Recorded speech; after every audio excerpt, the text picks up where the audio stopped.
Okay, and now today's guest, Mr. Ken Thompson. And when he gets done, we'll do some Q&A, and then we'll go into all our stuff. So, it's all you, my friend. All right. Dedicated the book to my mom, of course. Who wouldn't, right?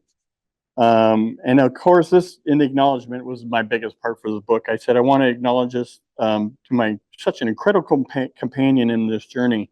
I'm profoundly grateful for her hard work and constant support that blessed me with enough time to finish this book. So, and then about already that I'm a Desert Storm veteran, and was on the show Finding Bigfoot. So had a wonderful run-in with Bigfoot too. So, all right, let's read this book. Chapter 1. Who knew a simple errand like going out for groceries would change the trajectory of my life? 7 years ago, my family and I resided in Hill City. I owned a farm just 7 miles south of Hill City. And on a typical bright sunny day, me and my family decided to head towards the grocery store for some shopping up north on 169 to Hill City. There were 6 of us, me, my wife, and 2 sons and 2 daughters. We headed towards our car as soon as we got all of our necessary items, and life was great until it wasn't. My wife had decided to drive this time, but as soon as she pulled out and took a turn left, my eyes shot up to the sky through our mildly dusty windshield, and I squinted and observed a particular kind of fog around one of these large clouds. It was strange because the cloud had a sandstone hue to it. This one was standing out amongst all the rest of them, the more normal-looking clouds. The cloud formed around like the shape of Thor's arm holding his mighty hammer. I have never seen a cloud like that. Hey guys, I said to my family, look up at the sky. I pointed at the clouds, showing my wife and kids, and all their eyes started up at the sky through the windshield. Wow, one of the kids said. They were equally amazed by it too. And with the speed of lightning, something appeared from behind the hammer. It was a UFO. To be precise, it was the same one we often see in pictures thrown around the internet and the media outlets. But this one seemed particularly odd. It was shaped like chrome, and it had 3 lights on it, red, white, and green. And I said, is that a UFO up there? And I asked my family, and the UFO hid itself right away behind the Thor's anvil cloud. And after a few seconds, it returned and hovered about on top of it again, as if it was playing hide and seek with us. I tried to point at it several times to see what would happen, and the UFO continued to hide and hover above us. It was like that flying saucer was playing peekaboo with my family. Meanwhile, I heard a loud thud as on the car's dashboard. And okay, that's enough, my wife said. We are done playing with this damn UFO. We're going home this instant. So my wife stated in anger. She pulled on the brakes and turned right, and pin drop silence followed after that. We were a bit spooked by what we had just witnessed. She never once saw the UFO. She was driving the car and looking ahead, but my eyes never left the flying saucer above. My eyes were glued to the sky every step of the way. As we approached the end of Hill City, the UFO moved far away from the clouds, now just 40 feet above our car and at a 45-degree angle out behind us. It was following us, and we thought that it was cool. My kids and I watched the UFO in intense fear and astonishment. With every passing minute, I felt as if we were getting closer, as I felt it was getting closer to the car, and adrenaline started to pump through my veins as I witnessed it live. I had already found the interference of aliens and everything to do with the sky very fascinating. My wife was frightened too, because she was going 90 to 100 miles per hour, a speed I had never witnessed her pick up.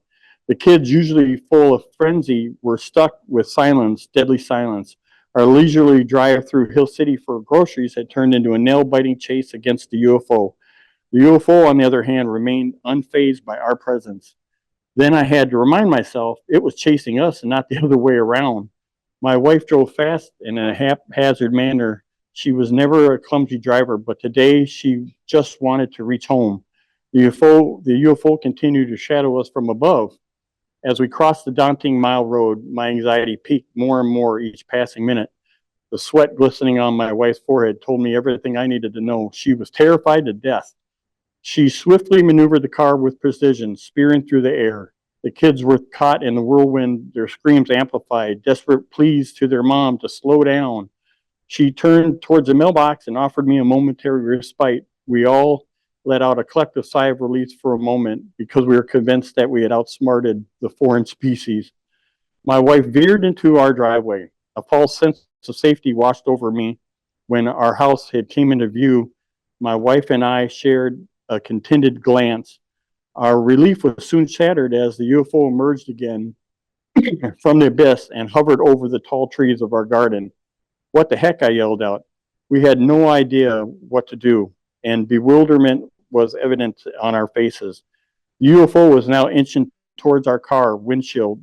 It was beyond surreal. I started wondering at what point getting errands done morphed into an encounter with the aliens. We held our breath, and that's when the bone-chilling clink reverberated through our car as if it was trying to restore connection, specifically with me. The saucer-like object hovered right above us, which blurred all the lines between reality and extraterrestrial realm above. For a second, I wondered what would happen if I extended my arm from the window and slightly brushed against the hovering craft. How would they react? Was anyone in there? Something about the hovering craft got my attention. No doubt I was scared, but at the same time, I took a second to admire the beauty of it all.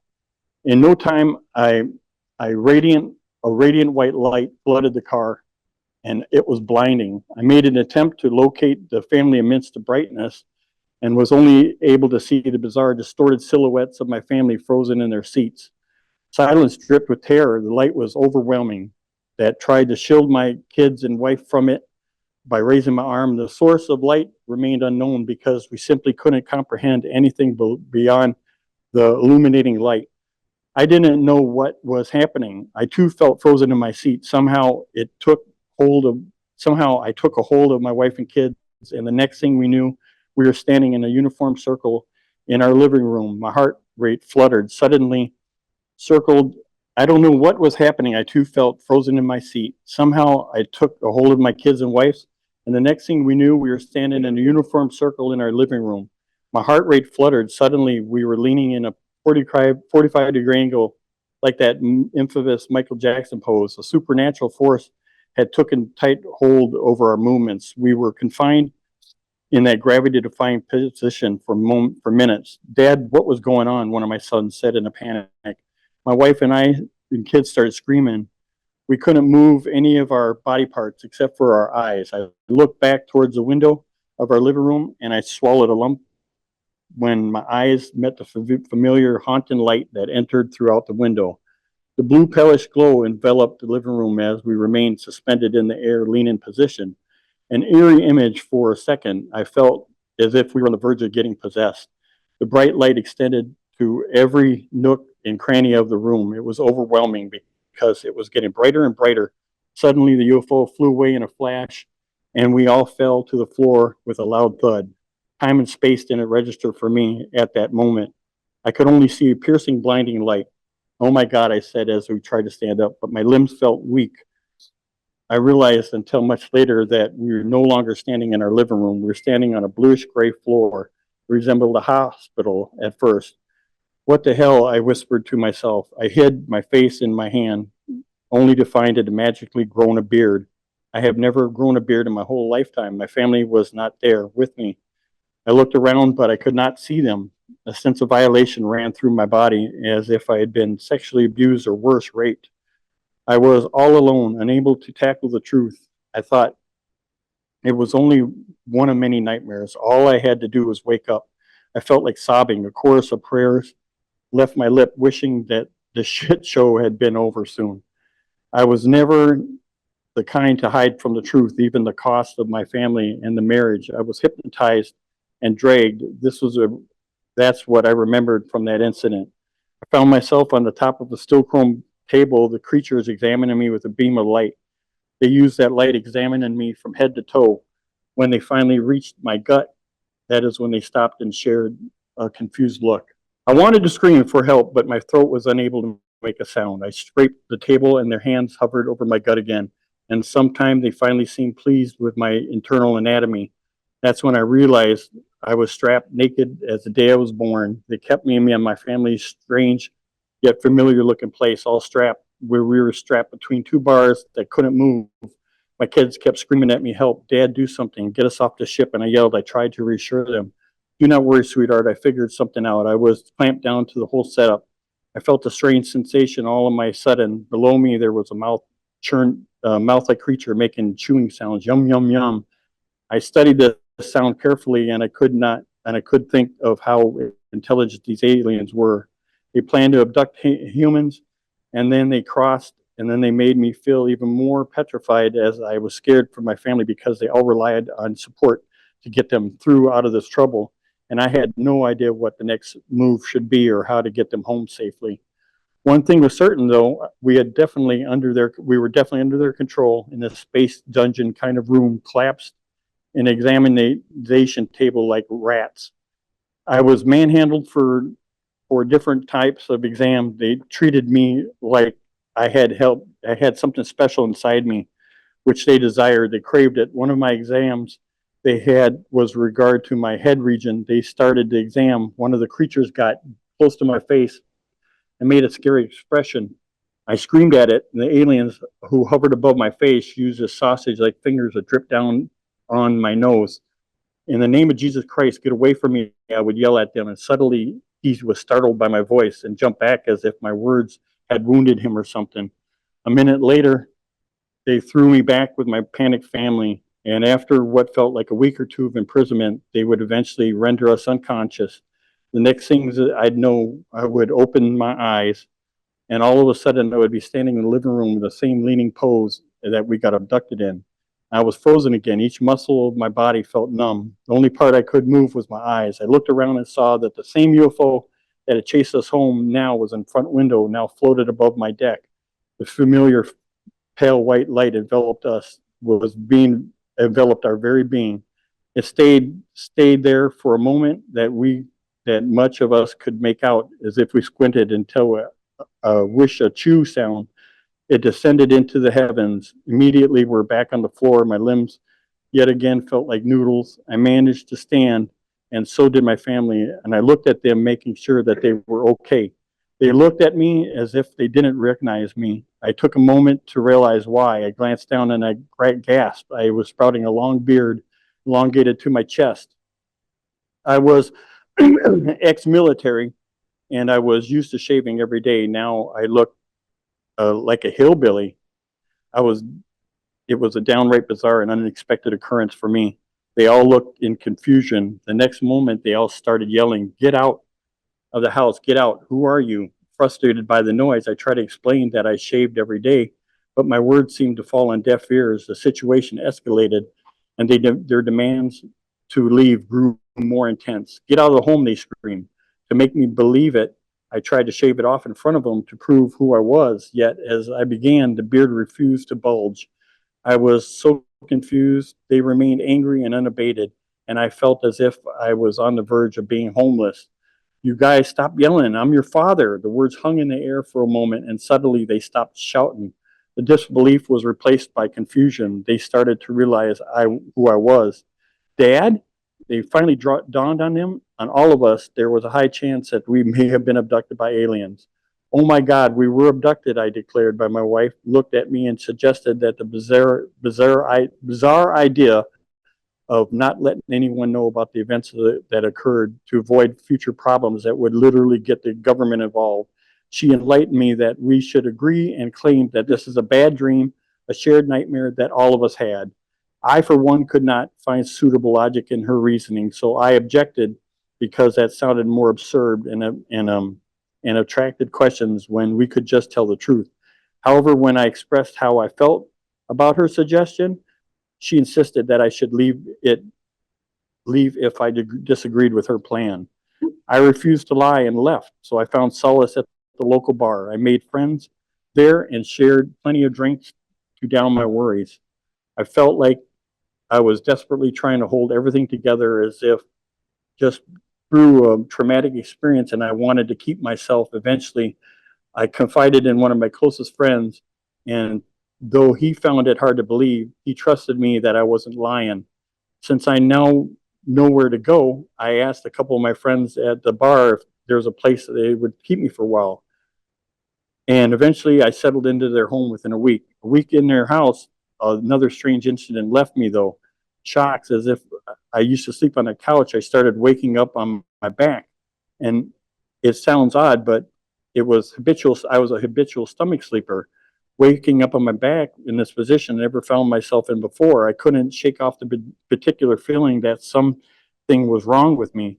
As I sat up one time after waking up on my back, my eyes would draw to the window, and a few minutes later saw the same illuminating light from the UFO that abducted us and chased us home was there. A chill ran down my spine. Oh my God, not again. I whispered to myself, it was the same UFO. I could recognize it anywhere. The same illuminating glow enveloped my friend's room. When I finally sat up, I felt a shooting pain in my arm. A strong itching sensation left me weak as if something was crawling inside my left arm. A few minutes passed by and the itching continued. I was not stopping anytime soon. Finally, after what felt like eternity, my hand, seemingly under the influence of something beyond my understanding, ceased its relentless itching. And as I tried to comprehend the strange occurrence, I could not ignore the realization that something weird had happened to me. Upon examining the part of my arm that I was itching, I discovered 3 dots in the marks that resembled spore syringes, and they were in the area of my arm felt raw and ached. The nagging uncertainty of what happened to me was a torment. I started questioning everything. I started to doubt the very fundamental of reality. I was scared that if we were told the truth, who would believe me anyways? From the marks on my arm, one thing was certain. The creature I witnessed would return again to disrupt my life again. This wasn't the end for them. Anybody here have any questions? So the question that I get here is, when did this happen? What time period? 2017. Okay. All 2017. Know what they look like? Yeah. Yeah, because there's a part that didn't make it into my book, unfortunately. It walked right, the alien walked right by me, and it was in the examination table, and I couldn't move, you know. And when I was in that, it just sneered at me like this, and it had these like this, all in its mouth, and it just went at me like this. So I knew what they looked like. That's why also in the back of the book, if you look at the back of the book, the last page is an actual picture of what I drew, what they looked like. Yep. We can't hear the question, so if maybe Kenneth can repeat Oh yeah, the question, he 'cause he's asked. got the mic. Yeah, he asked if I had seen what their face looked like when they were leaning over me. Another question. They're about yay tall. Yeah, skinny, the whole 9 yards. Yeah. They had 4 fingers. Oh yeah, she wanted to know if there was any other people that I could have seen on the ship when we were there for 6 months. It was a horror. Yeah, how long I was taken was because, like I said, I'm clean shaven, never had a beard my whole life. Now, when they put me back on the planet, I had a beard down to my chest. Yep. So basically, one of you guys actually, MUFON, when I finally started coming to MUFON, they actually told me that, I can't remember how much it was, but they estimated that was 6 months worth of growth. You lived in Hill City. Hill City, yep. 7 miles south of there. Hey, Jer? No, that's the, okay. Huh? Gotta repeat the question. Oh, gotta repeat the question. Did they know I was gone for 6 months? Yeah. Remember, I was telling you guys to write a star. On page 4, right where it says somehow, begins that chapter at the bottom, somehow.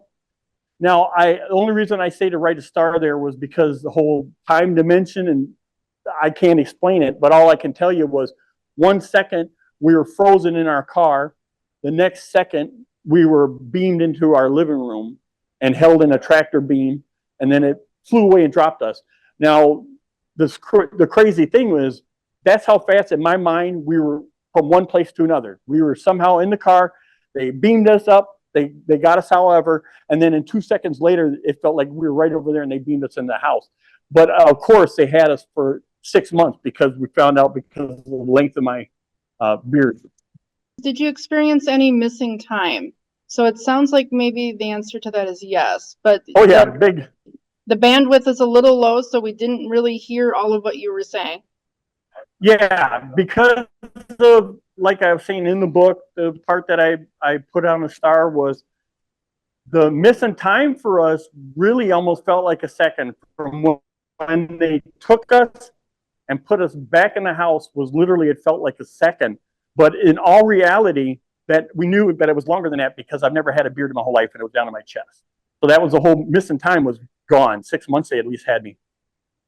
Okay, so this happened in 2017. in 2017. So if you had missing time from the time that you left, it was, we'll just say July, Mm-hmm. to when you got back, was it December already? Was it winter, or was it still July and there was just kind of a time? You're talking me get abducted, you mean? Yes. Yeah, no, it was still July 1st. Let's say they took us on July 1st. It was still July 1st, a couple seconds later that they put us back in the house. But then that whole time, space time, they are somehow able to take us off the planet, have us for 6 months. I mean, that's what it felt like for us. We were gone for at least 6 months. I mean, it was torture. They had us in a cell and it was just like torture almost for 6 months, and then beam us back literally that next second. So no neighbors would have even missed us because in reality, we weren't even gone but a second that they beamed us up and then put us right back in there. So it's a weird, that's what hard thing for me was to deal with time, whatever that is, you know, slippage or whatever. Yeah. So when you were on the ship, you were conscious of just kind of like your day-to-day routine, like being fed, going to sleep, doing all these things that you would do in the process. Yeah. Okay. That was, yeah, more or less. Yeah. We have some more questions here in Fargo when you have a chance. Yeah. Every day it just felt like we were just locked up like torture prisoners because they had us in a weird sitting position with our arms up here like this and these two, they had a clamp around our wrist and then they had this green bar on both sides of us. And that green bar, whatever it was, it felt like what was that, kryptonite to Superman, right?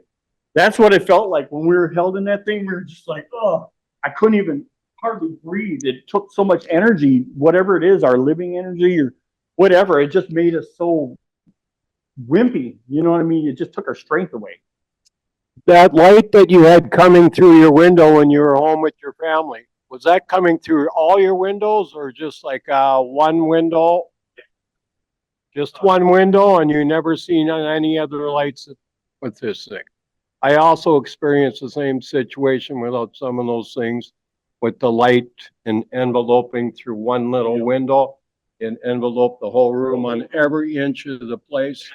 And I checked the other windows and I thought someone had a spotlight. Yeah, exactly. That's exactly the fact. Yeah, he's just like he was saying, that bright light, yeah, it did envelop the whole room. There was not an area that wasn't enveloped in that bright light. One window, yep, front window. Jared, we have several questions here in Fargo too, so let me know when you're ready for Yeah, it. no, you go ahead now. You go ahead. Question number one. The question is, how old were your children and do they remember any of this? Yeah, my kids were young teenagers. And yeah, they do remember it. See, So I got a few more questions. I'm gonna have a follow-up question real quick. And that is, did your children have any of the effects that you did? Like, for instance, you mentioned your beard was really long. Was there anything different about your children? Did their hair grow? Was there anything? yep, that's exactly what I was going to say. We all had mops. We just had real long hair. Everybody had really long unmanaged hair for being there, I guess, for, like I said, 6 months. We all had to get haircuts. Okay, and the next question. What color were their eyes? You're referring to the creatures, correct? Oh, okay, that's a good one. Their eyes was red and like orange. The slot was, you know what I mean? The slot was red, the outside was yellow. And all the veiny veins in their eyes were red too. You mentioned that they stopped at your stomach. Do you know what the focus was? Why they were interested in your stomach? Good question. Good question. Yeah, when they scanned me with their scanner, they stopped at my. Now this is really cool too because they're so smart. I'm serious. They stopped at my belly with this light scanner that they went over my whole body with. And they started at my feet, and then they got up to my belly, and a alarm kind of like went off. Whoa, whoa, whoa, whoa. And they started looking at me, and they started shaking their head like, no good, you know. And the funny thing is, my whole life I've had internal problems going to the bathroom, everything. Just had a bad bowel problem my whole life, even to this day. And so it's kind of funny that their alarm went off and detected that my bowels were messed up. And then they went from there, they scanned it up to my head, and then whoop, the machine just went all off. And it's because I see ghosts. I've always had my whole life. So I see dead people, as they say. I see dead people. And that gift, that's what when I went to finally MUFON for the first time, the psychic lady said, you come here, from way across the whole thing. She said, you come over here. And she said, put her out her hands, and she goes, put your hands on mine. And I put my hands on hers. And she goes, oh my gosh, you're a strong psychic. And I go, what? And she goes, but you're not like normal ones. You're an empath. And that would make sense, because I love every damn kind of animal. I don't care if it bites me. So that's how they found out I had that glow in my head. And that's what they're really after, that whatever the gift that I got. So a follow-up question is, did anything change with your stomach? Did it get better after your Nope. experience? Nope. Still same yucky stomach. Well, that's a bummer. Hey, we got a question here. Well, I was just wondering, you know, you were gone for 6 months in your time. Did they feed you or give you water or what? Now that, I'm telling you, if I would have remembered that, I would have put it in the book. Because I'm telling you, no lie, I thought the same thing. If they had us for 6 months, they had to feed us. We would have starved to death in 6 months, you know? I don't know if they gave us gruel or what. All I know is that is one thing I never remembered. No memory. All right, who's next? You, Anna? And it is? So the question, yeah, there's a little delay because their question doesn't come over the mic. So Okay, the question is about telepathy and if there was any kind of telepathic communication of any kind. I'm going to say no, because they just treated us like we were garbage. They did what they wanted to do, and they never spent 2 seconds to say hi. I'm going to say no. Ken, do you have any idea where they came from? If I knew that, I'm telling you, that'd be another place we could go visit. But no, I have no idea where they're from. They didn't show me no star maps or nothing. Have you had any psychiatric treatment at all since? Yeah. Oh, good question again, but no. Trust me, you feel like you needed it. I'll guarantee on that one. I talk to my psych people at the VA all the time about it, and they're like, yeah. But I'm telling you, hey, we went through torture here. You know, this is like torture. But you know, I talked to the VA about it, but no big psych stuff. Ken, do you think that these entities, were they good or bad or neutral? Did you get a sense as to what kind of vibe they had?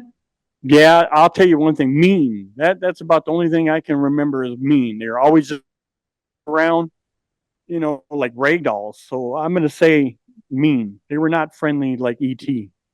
I would have gutted them like a fish. Yeah, there's a list of known alien races. Has anybody been able to classify what you've seen as one of these types? I think I know what you mean, but I've never really looked it up to kind of figure out which one they were, you know, kind of a thing. I to be honest, I thought me and Anna saw the same kind of beings because we got the same mark. I got my 3 here and she's got 3 right here. So, or was that our secret? I hope you're not mad at me. Yeah.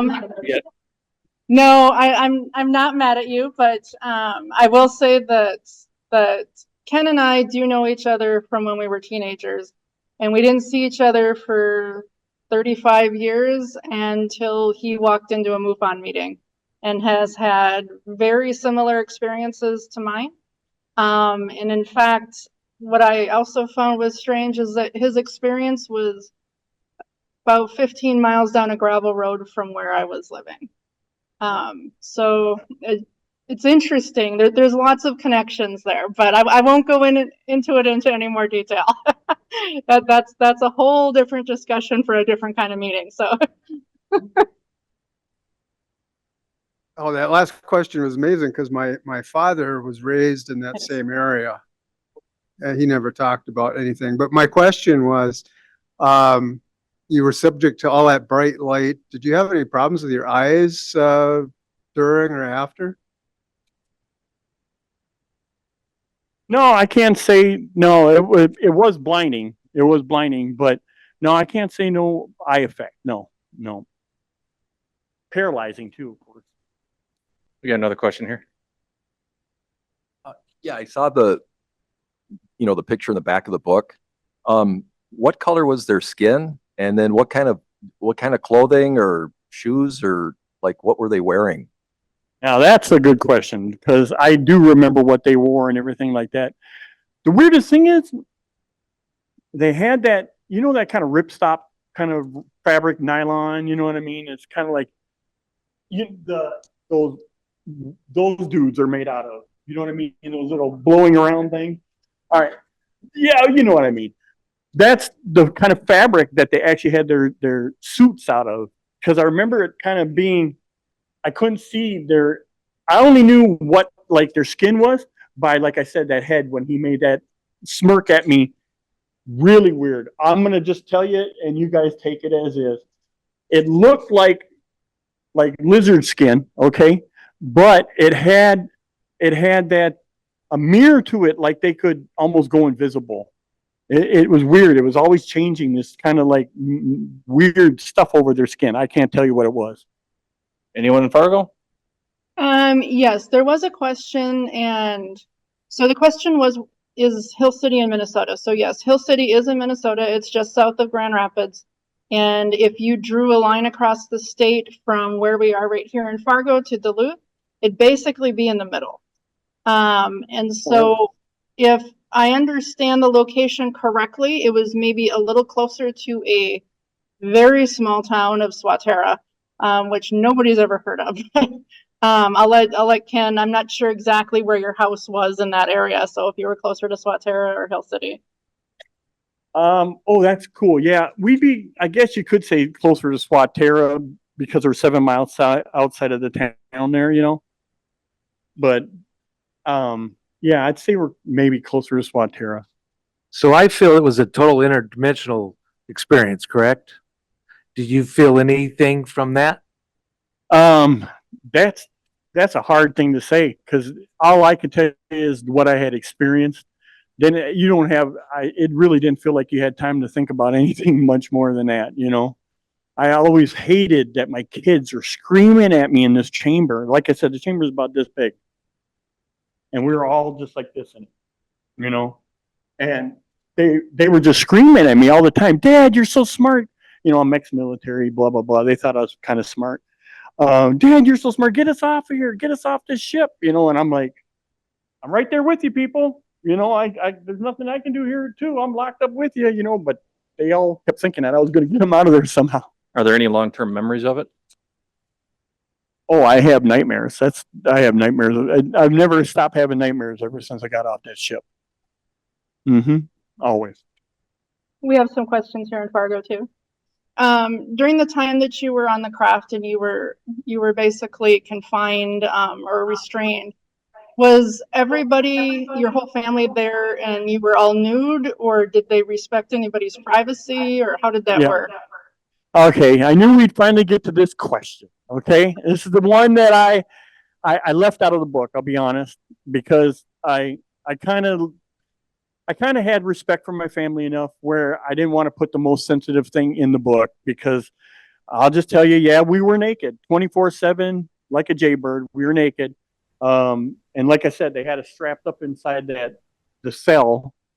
And that's got to be the hardest thing to do, is sit there naked, strapped up for 6 months. I mean, when we got back on the earth, we could hardly move. We were just, our muscles just would not hardly carry us because we just didn't do nothing for 6 months. Would be in that chamber. So Ken, I'm not going to ask you about your children unless you want to talk about them.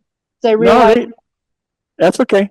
I realize how sensitive this is, but I am interested in how this encounter has impacted your life, both positive and negative, and whether or not it has completely changed your world. What was the impact of this experience?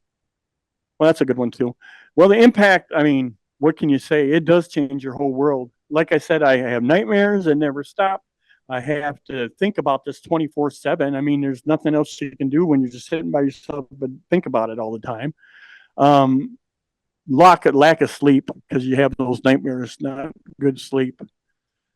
What else? Well, just really, looking at the impact, because oftentimes experiencers, particularly when their experience was traumatic, it has enormous impacts on their life, their relationships with other people, their ability to hold a job and find happiness and really be productive. So I was just curious if you wanted to share any information about how it impacted your life, both good and bad, if there was good or bad. Okay, yeah, there's some things I can say. Like this made an instantaneously, we lost our marriage. Literally, the second they put us back on the planet, my wife wanted a divorce because I would not go along with what she said. She infinitely, adamantly said to me, "We don't tell nobody about this. This stays in the family, blah blah blah blah." And we're going to just say if anybody ever asks us that we all had a nightmare, we all had the same nightmare. And I laughed at her. I'm sorry, I laughed at my wife. I said, "Woman, that's more stupid than telling the truth, because who's going to ever believe that the whole family had the same dream at the same time and experienced the same nightmare?" So that changed my life right away, because she filed for divorce in just like not even a month or two, because I just wouldn't go along with what she said. And I told my friends, and she didn't want it to get out. And I told some of my friends at the bar about it. So that's how it impacted my life. We have another question here, and I just will point out One second. We got one more here. You mentioned that you had like mental abilities. After this happened, did that change? Were you enhanced abilities or what? No, I can't say they gave me any more than what I kind of left with. I still, I mean, because like I still don't even want to walk around a cemetery, because them darn suckers want to talk to you all the time. So I keep away from cemeteries. That's that one gift I'm saying. But yeah, no, nothing else really changed. So I will say that I'm really glad that you have a silver lining out of all of this, and have found love again with Audrey, and Amen. he has a lovely wife who's very supportive. So I just wanted to kind of put that out there. We do have another question.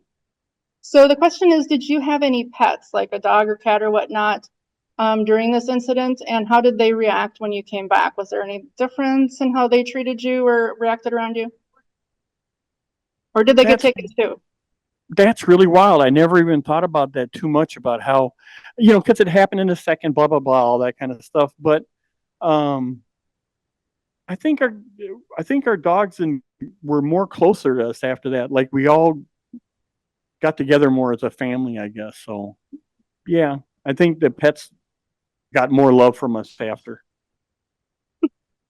That's really interesting. I'd also like to know personally about other experiences that you have had in your life. Oh, well, you mean like seeing Bigfoot and all that? Anything in the paranormal, because you did mention some other, sensory abilities that you had. I'm wondering if you've had, UFO encounters besides this, or Bigfoot, or other types of things. Just the Bigfoot is the other thing well, I've seen two things. I'm writing another book. You guys will see it down the line here. It's going to be called The Beast and the Bird. And that's because the beast is, I've seen a Bigfoot on my property up there, scared the Jesus out of us. And then the bird, I had goats. They all ran out in the yard, got scared off by this big shadow that flew over. Next thing you know, the damn thing swooped down and took one of our goats away. But the story is a lot more than that. I gave my son my gun, and he bow, bow, bow, bow, bow. I dropped the goat, but the goat didn't live. Unfortunately, we should have just let him have it. But what else was the question? Just really if you've had other UFO encounters, things that you can explain. Like I said, they came back and got me the one time all by myself, but that was it for that. Okay, we have another question. You got another question? So the question is, do you simply see, or are aware of the deceased person, or are you actually able to communicate with them? That's a really funny question because I had this question with my pastor and she told me they want to talk. They need some help. So I was like, all right, fine. But I haven't been around ghosts ever since I seen the first one when I was just a teenager. I used to work for a nursing home and I came to this bathroom where the light was on and I see a lady there slumped over the toilet and I'm like, oh my God, oh my God. And just as I started to freak out, she slowly unslumps and comes up and goes right at me. And that's when I knew I could see dead people because I got out of that room. I was so scared. I run to the nurse's station and I get to the nurse's station and I'm like, man, I got to tell you what happened. I got to tell you what happened. And she goes, what room you come out of? That one right there? No, come here, calm down. And she's like calming me down, brings me back behind the nurse's station, someplace where we never go. And so I'm sitting back there and she pulls open this old crusty file and she goes, is that the woman you seen? I was like, oh my God, that's the woman I just seen in that room. She's like, she's been seen here for like 30 years. Okay? So that's how my gift goes. Oh, you want to hear about Bigfoot? All right, fine. Here goes Bigfoot. One night, my wife at the time, not this wife, she's the better wife. My wife at the time was going to school to become an RN. And so one night she left her books out in the truck. So it was dark, getting pretty dark. And so I had this huge German Shepherd. She stood about this tall. She's female and her name was Eva. What a monster she was. But I brought her out there with me. And let me tell you, this dog ain't been scared of nothing. She took on timber wolves for me, coyotes, protected me from raccoons. I mean, she's just awesome dog. But I bring her out there with me. We get out there to the car. And as soon as I get out there to the car, I reach in to grab her books. I open the door and reach in to grab her books. And as soon as I reach in and grab her books, all of a sudden I hear this.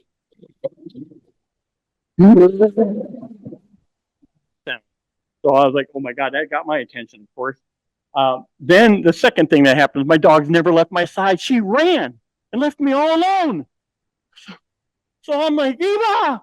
So as soon as I seen her gone, I said, forget the books, slammed the door, and I ran for my life. I mean, ran for my life because I've never heard nothing like that in my life. So I get up on the deck. As soon as I get up on the deck, I did a martial arts move that I didn't even know I had. I jumped like this in the air and I just catch on the front 2 steps of my stairs because I didn't want to turn my back to where I heard that roar come from. I thought it might just eat my butt, So I catch on the thing and I got myself back up to the door and Eve was just at the door, just wanted in. She didn't want none of this. So as soon as I was like, go, Eva, right behind me again, he roars at me. And I just turn around just to see his mouth open with these white big old canines. Just, and so I'm like, oh my God. So I see them again and I'm like, just as he noticed that we met eyes and that he knew he was looking at me, he gets into a dance. Yeah, okay, you can laugh, trust me, because this is a part usually everybody laughs. He gets into a dance like this. And I'm like, what are you doing? And so as soon as I seen him dance like that, and just as I perplexed, what are you doing? Boom, boom, boom, boom. Knocked me right down to the ground, these earthquakes. He had just made earthquakes somehow come from where he was all the way to me and knocked me down to the ground. So I pick myself back up. I get myself back up and he roars at me again. And then he walks into the woods, right there in my woods. And he just boom, boom. I felt like I was in a King Kong movie. Boom, boom. And so I was holding myself up there. And as soon as he got in there, I started hearing these branches breaking. Bam! Yeah, bam! And this goes on for 5 minutes. I'm just standing there. So all of a sudden, I started to hear like little branches breaking. And I'm like, oh my God, I think that's his family out there. He just went over, they built a nest or whatever. And so that was it. I said, that's it. I had enough of this, walked in the house, and that's the end of my story. Right where I live, Hill City. Yes. So we have a question here that you mentioned that after the initial incident with your family, that they came back and took just you. And so the question is, would you like to talk more about what that experience was? It really wasn't much. Because there again, you don't remember what happened. All I can remember was, now this is the wild part. This is part I should have put a little bit more detail in the book. It happens like this. I wake up on my back. I've never been on my back a day in my life. I'm always a stomach sleeper. So wake up on my back, I'm all perplexed. And just as I look around, I seen that same blue light, and I look outside the window, and there goes that damn craft hovering right out there. So I'm like, what is this all about? Boom, blast away.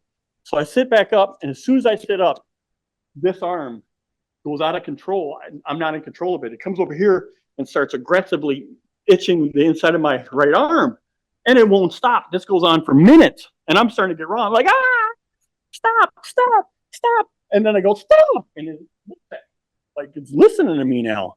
And I go, stop. And it, okay. So the next thing you know, I look in the inside of my arm, and that's where I got the 3 syringe needle. I had a triangle like you had. You know what I mean? I do know what you mean. I have one question. Oh, looks like we got one from the chat, but I'll just do this one really quick. Can you tell people where they can find your short story book? Oh, yeah, on Amazon. Encounter at Hill City. Amazon. Jer, are you able to look at the chat question? Ken, did you ever go to investigate where the Bigfoot went into the woods? I always wanted to, I'll be honest, I'm scared to death. I never wanted, I know right where that nest is too. I bet you I could walk right out there in that woods just by what I heard that night. I could tell you right where it is, but I ain't got the balls. I'm sorry to go out there and do it. I've never went out there. I know right where it was, but I just, honest to death, scared the shit out of me. I just didn't want to run back into them again. Question here, who is scarier, Bigfoot or the aliens? Oh, man, that's a hard one. I almost have to put them up to be honest. They both scared me equally. Even though that Bigfoot was way out of my yard, his and what he did scared the Jesus out of me. But so did the alien. So I have to go 50-50. Thank you, Ken. Thank you, Anna. So Ken, thank you. Ken, thank you very much. You get the honor of having our very first presenter award. And for those right there, we're going to have more of these in the future.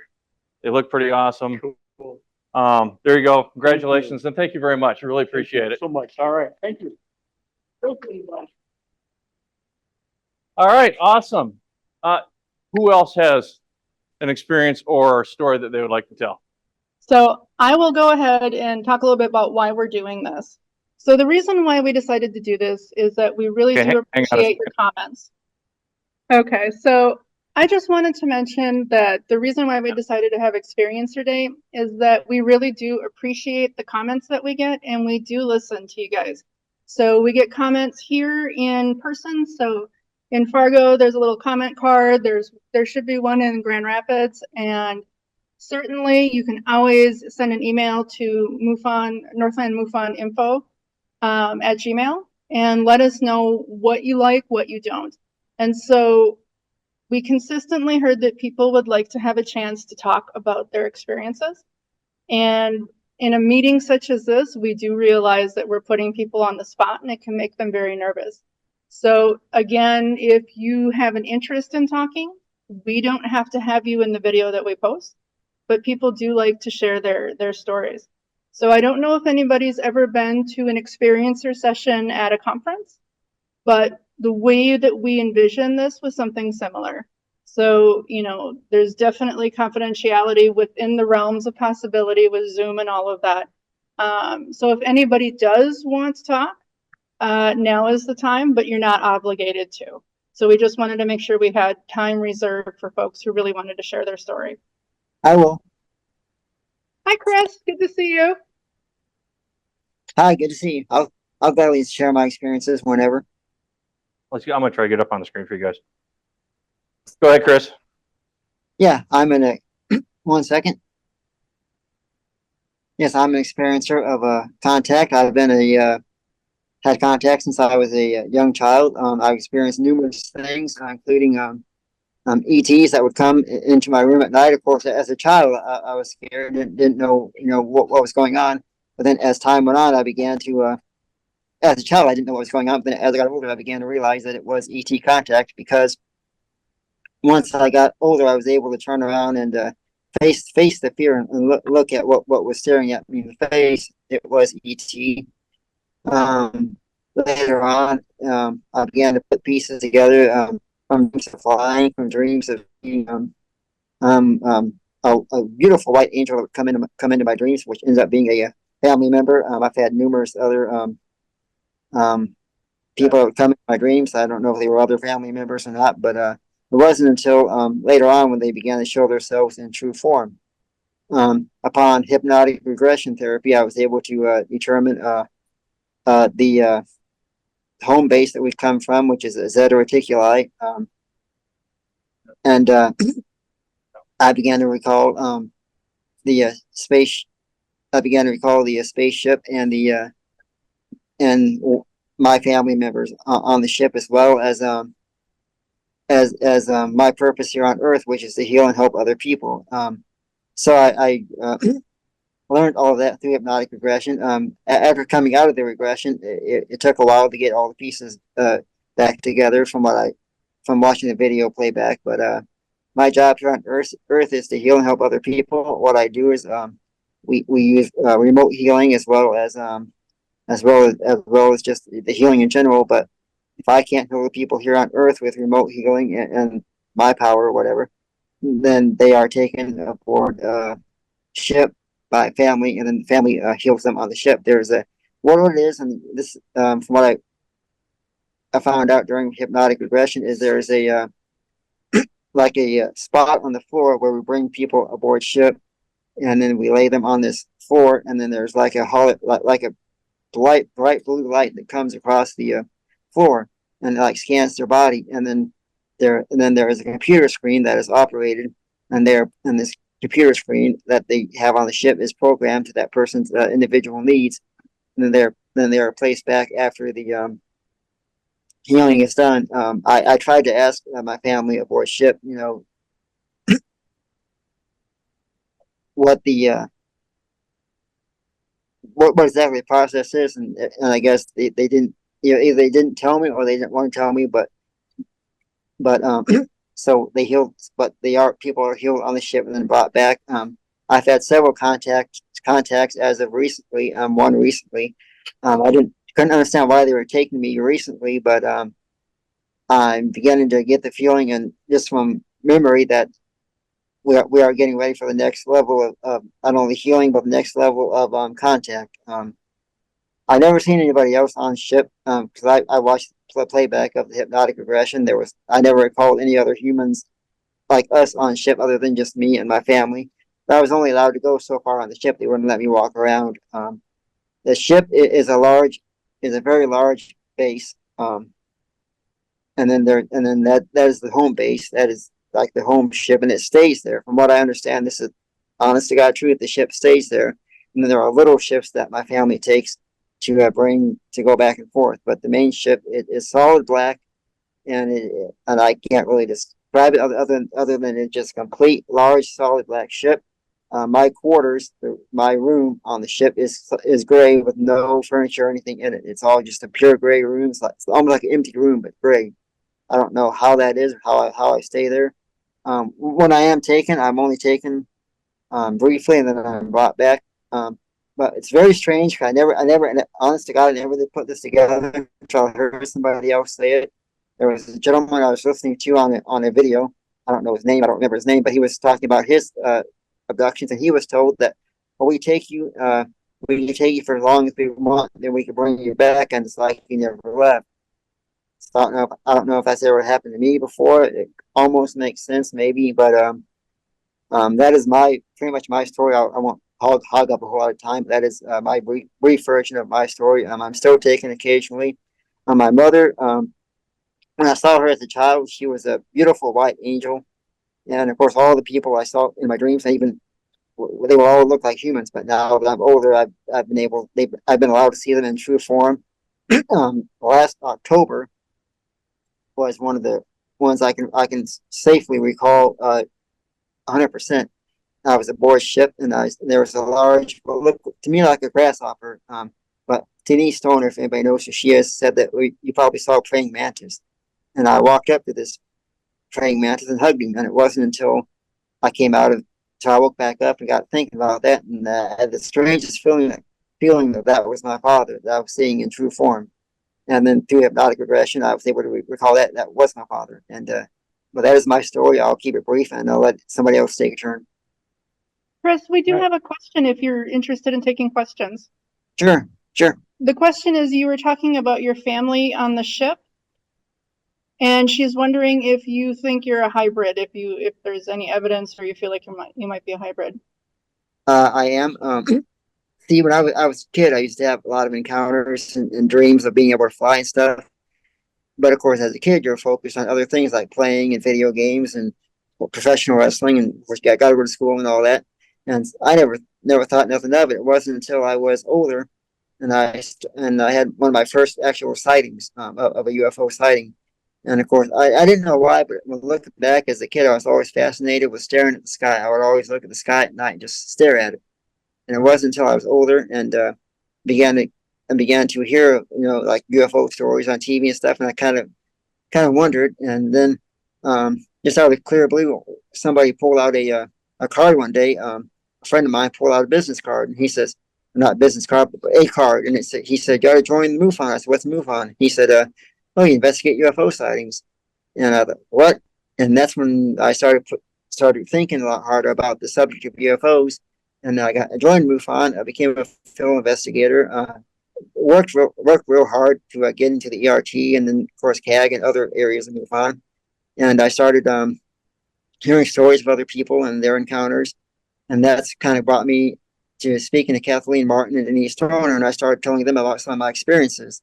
And I was telling them stuff that nobody else even knew, and they were helping me figure things out. And then another person in MUFON, her name is Sarah, and she really helped me out, and I ended up getting hypnotic regression done, and that brought a lot of stuff forward, stuff that I didn't even realize. And after the hypnotic regression, I started getting bits and pieces put back together. And one day, I finally had the courage, to face my fears and just look at what stands at my bed at night, at times. And that's when I saw the actual being in its true form.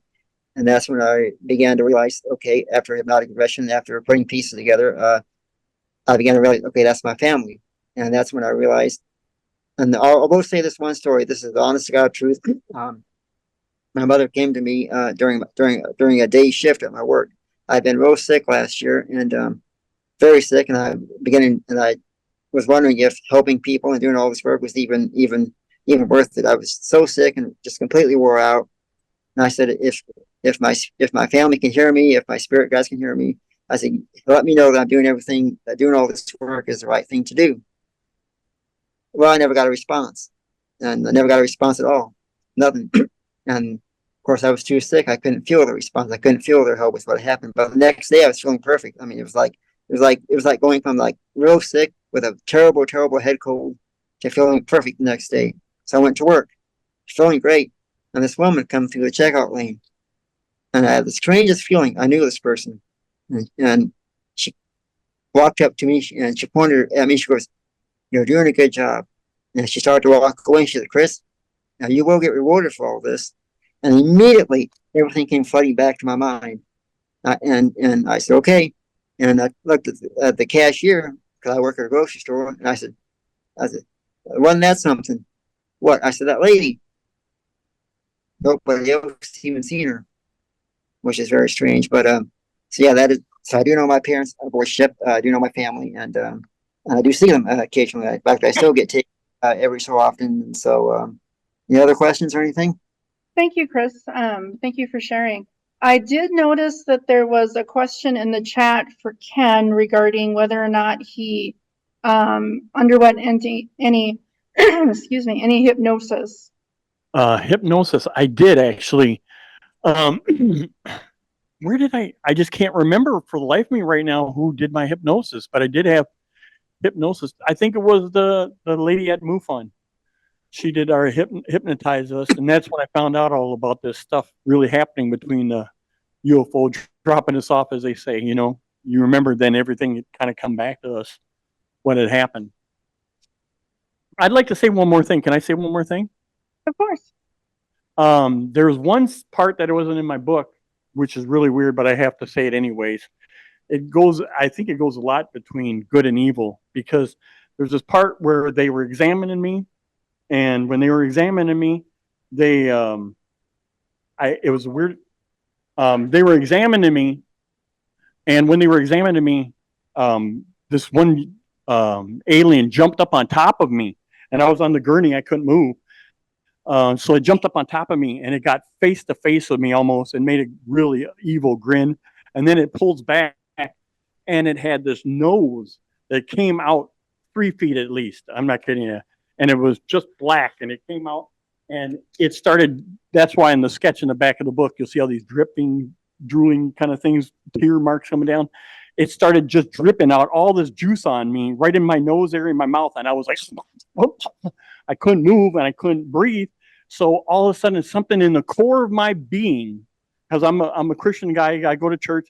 In the core of my being, something all of a sudden said, "Scream out in the name of Jesus Christ." And I did. I said, "In the name of Jesus Christ, get off me!" And just as soon as I did that, it goes, "Oh!" I grabbed its side, and it jumps off me like it was wounded, and it's right by the button, and it goes, it gassed me out. So after that, that's what I think actually got us going home, was that we actually realized.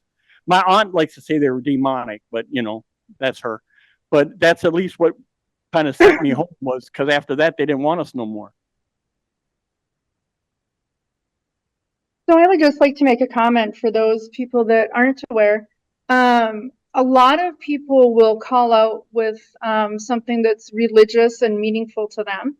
And so we do see a response. And it doesn't seem to matter whether it's the Christian God or a God from Hinduism. It all seems to have the same effect, which I find very fascinating. So I just wanted to point out it's not just Christian gods or Jesus and that. It really runs the whole rampage of the religions around the world. If anybody on the Zoom would like to talk more, feel free to either chime in or just put your hand up. We'll see that. But we'd love to hear more stories, more people talk. If not, we can also go to a break as well. Is anybody, I'm just going to ask like 3 different categories. How many have seen lights that can't explain? 1, 2, 3, 4. How close did you actually got to them? How close did you actually get to the lights? Oh, 2 miles. 2 miles. 2 miles? Okay, yeah. About Fargo? Anybody over there? Yeah. How many people have seen lights in the sky? Just, you know, like in your travel. One. Okay, yeah. I got within 20 feet of the ship, and all they didn't bother me until I left. But they don't like profanity. And I could get up and tell you the story. It all started at 3 o'clock in the morning on August 25th, 2017. I was in the military in 1971 to 73. I worked office and job, and I started working for UPS in age 78 or 87. I retired at 2012, and I started driving for DAV, Disabled American Veterans. I drove that for 6 years. On my last year, it was like 2017 right here. I quit about just soon after that. I had to get up in the morning, so I set my alarm clock for 3 o'clock. Had all my clothes ready to go. I had my dispatch. I had to run to Grand Rapids, pick up the van over at, where they have it in town, and pick up the 4 guys that were going down, and we were headed for St. Paul. It's an all-day job, back and forth. So, I went to bed early and would get up at 3 o'clock. I set my alarm, but it went off and I didn't hear it. And I swung my arm over and I know I hit it. But then I opened my eyes and I sat up just like a mouse trap going off. There's a big yellow light on, only on my side of the bed. Only on my side of the bed. And in my bedroom, it was all blue, wavy blue, like a fog, millions of stars in it. I couldn't see my dresser. I couldn't see nothing but me on the bed. I reached over and I hit my wife, didn't move. So I went and all of a sudden the fade started fading away. Took about a minute for the blue to start fading away. So I turned myself on the edge of the bed and I looked at my hands and, you know, I woke up, I was flat on my back and no covers on me when I woke up and saw the light on. So I got up, couldn't do anything about it. You can't run around the house screaming. So I went and took a shower and got cleaned up, got out, walked out, dispatched out the door. And beautiful morning, beautiful. The sky was millions of stars. Such a twilight, you could see the trees, the top of the trees. It was just like perfect day. Got up, started driving towards Highway 6 off in 124th Street. You guys don't know where all that is. Over to Highway County Road 11, went back out on 6, went across Collins's Bridge, and took Highway 63 towards Grand Rapids. Soon as I turned to go on 63, in front of me, there's a big field off it. It's called Van Patterson Road Field. The big farm, a farm down in the field on the south side. 3 houses on the left side of the road. There was a light coming across. The whole area was lit up like a Christmas, big, brightest light you could ever see. So I started driving up to it, and here comes this white pickup over the hill. He stopped at the mailboxes where the light was going on. And all of a sudden he just took off and started coming towards me. It was a white Toyota with a pipe rack on the back, real small pickup, Toyota, older model. So I drove up there and I started coming around with those lights where I could see around the trees then. And I couldn't move it. The lights were like the sizes of, 3 of them. They were so bright, there was no shadows anywhere. The popple trees up on the side of the road, the house, everything. No shadows. So I drove up and I swung into the first driveway and I put my headlights on them, got out of my pickup, just looked at them and started walking towards them. I got 20 feet from under the lights and I stopped. I could see the house, the farm down to the right with the lights on, but there was a weird light there that I couldn't figure out. So I figured from where the lights were to where that farm was, that's how long that was. There was a bunch of horses off to the left. They had a little horse ranch. You could see around, just looking in front of it. They were like stone. They weren't moving or nothing. So I says, I was just looking around and I started talking to them. I says, what's wrong with you people? I mean, look at how the world's going. It's all going down. You don't help, nothing. You fly around at night like thieves in the night. Yeah, I know. There's words I can't use now here, because they put me in jail. And I was calling them every name in the book. And I says, well, you're going to do something, kill me. I don't care. I died a long time ago, I told him. This is free time. And they just, all of a sudden the guy said, move on, in my head. Move on. I said, no, I ain't moving on, you F and F's, either get your ass out here and show me who you are. Whoever flying that goddamn thing ain't a very good pilot because he just left my house and you come here sitting in the field and all the traffic is going on and you don't want to be seen. Oh, I was on him. And whoever's in there, and they just sat down and said, move on. More voices and move on. And I says, well, I have to be in Grand Rapids at 4:30. This was 4 o'clock. I have to be in Grand Rapids at 4:30 because these guys got to go and they ain't going to wait for nobody. They got appointments at 8 o'clock. And so that's what I was telling myself. And I says, F and F, all that stuff. And I turned around, I started walking back. And I gave him the finger and I says, kiss my shiny white ass. You know, I told him the commander, whoever's flying that thing, kiss my shiny white ass. And I got up and I got in the truck. It was still running. Got in the truck and I drove off and they were still sitting there. Now, this is the part you won't understand. I started driving away, and as you go towards Grand Rapids, you'll go a couple corners, and then you'll start coming down by County Road 257. It goes around by Guile Lake. As soon as I started going down, and in my habit of driving for UPS, I check my mirrors every 10 seconds. It's just automatic. I still do it today. You know, check mirrors and everything and stuff like that. And I happened to look in my rearview mirror and I saw this blue, giant blue light, not a light, just the blue coming up behind me. I was going down the hill.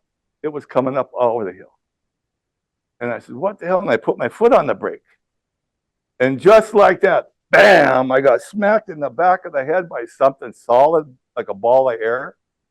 And I went unconscious for a couple of seconds. And I looked over, I looked like this, and I swear somebody was sitting beside me. I said, boy, those were some bright lights back there. And then I snapped out of it, and I hit the brake and put it in gear, and I jumped out and started cussing at him again. I said, boy, you're a bunch of cowards. I mean, you fly by night, you run away. And, but the part I can't figure out is I'm driving, and I'm surrounded by a metal pickup. How did that ball of air, that solid ball of air, go through my pickup and hit me without putting any dents in my pickup?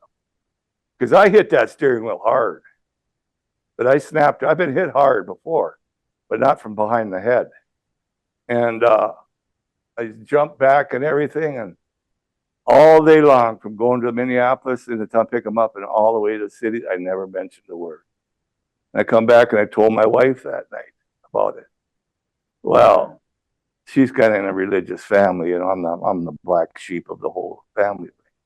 And she says, yeah, I believe you. And I looked over at her and, you don't believe me. I've been married to you for 50 years. You don't believe me. You can tell what she's thinking even before she talks. And I just said, I got to talk to somebody. This was a year after incident happened. I called MUFON down in Burnsville, Mr. Metloff. Bill Metloff. He talked to me. And I told him where it was, and he looked up on the map and said, okay, I got you right where you're talking about. But I wasn't really involved with it then. You know, I knew about him because in my younger days, when I was 12, I had an incident. Me and my brother and sister were walking when kids played outside at night. We were out at 10:30, and we lived in the country in the woods. We come up on we used to stack hay on like round, push it together, you know, pile it. This big shiny thing was glowing over this haystack right next to the road. And it was like I seen a shadow walking in, like somebody was, you know, messing with something. And we took off running and screaming. And then I looked up and I saw this other machine above us, and that's the last thing I remember until my sister brought it up one day.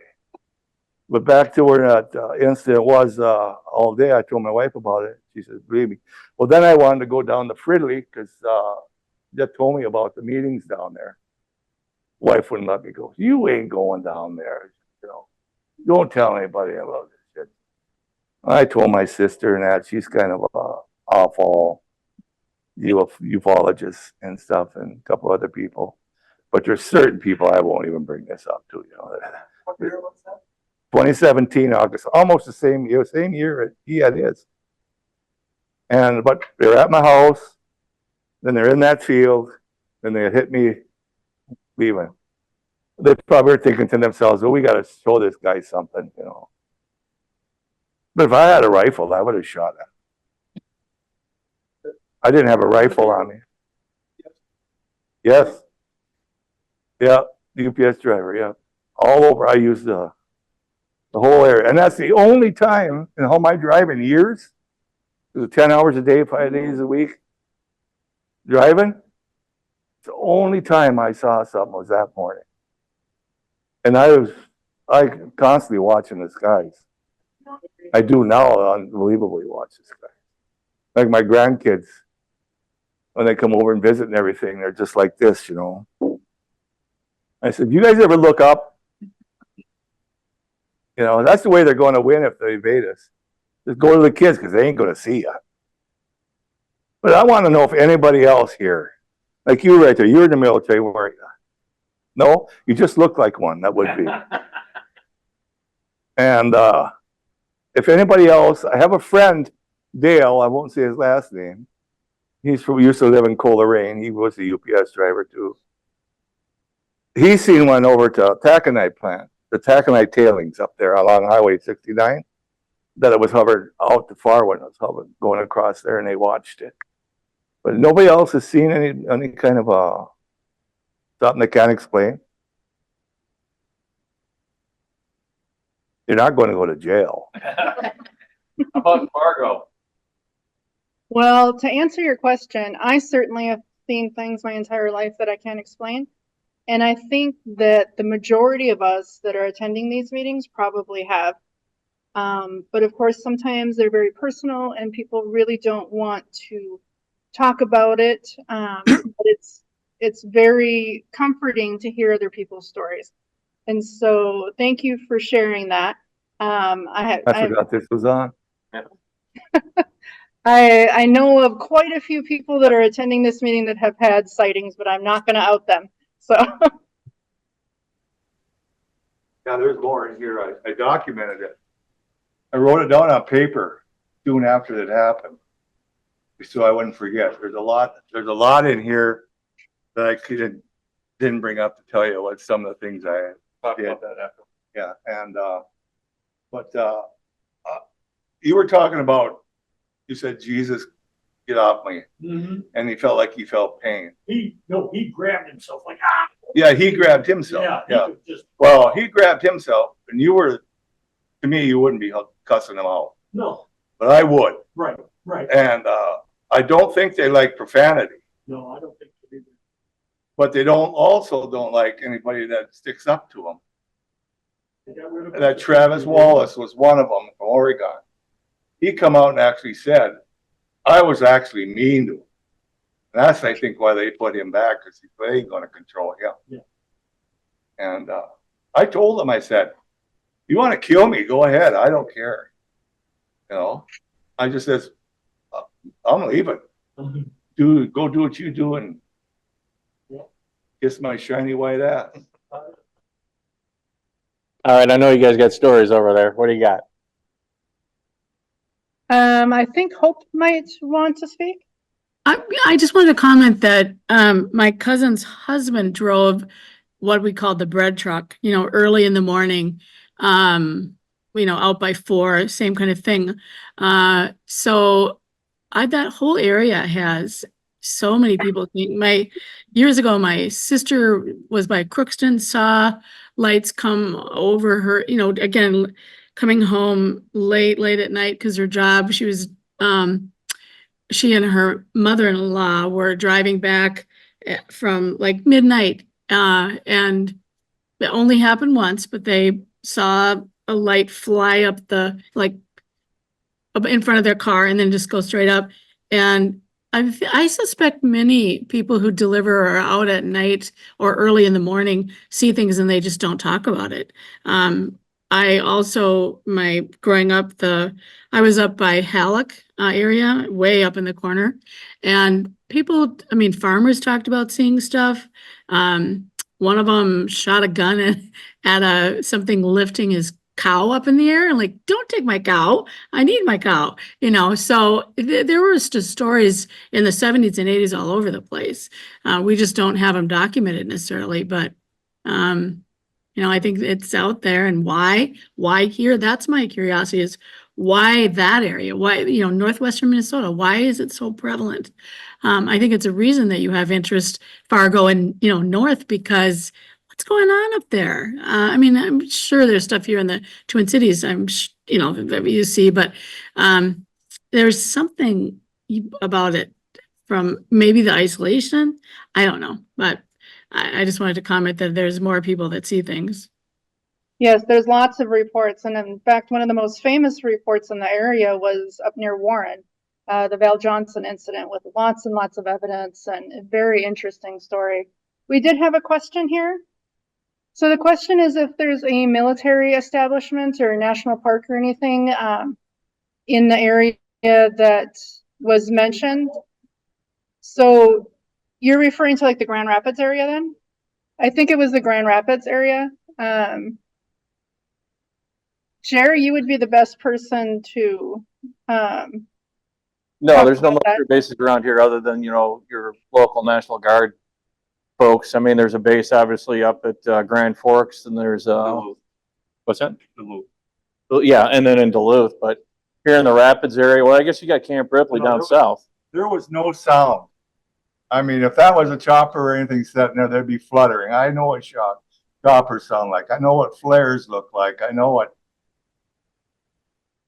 My MOS in the service was plane identification to find out. We had to learn every plane in the Soviet Union and our military. Because if they started flying in, this was during the Cold War where we were in missiles. So we had to learn every. There was no plane. There's no way that was a plane. There's no way it could have took off. Yeah, the interesting. And I know what an Osprey is. That's one where you can turn the blades up and fly up like a helicopter, then go straight. Nothing. There was nothing. So, no, interesting thing there's no is- military bases around here. Yeah, there's a lot of sightings though by military bases, and we're not quite sure why. So I think the question was kind of wondering if, you know, if there was a military base that maybe attracted the objects to that area, rather than it being, you know, something from the military. Nope, not at all. The National Guard in Grand Rapids is a tank base. All they do is tanks and division. They don't have no airplane. Jared, did you want to take a short break now?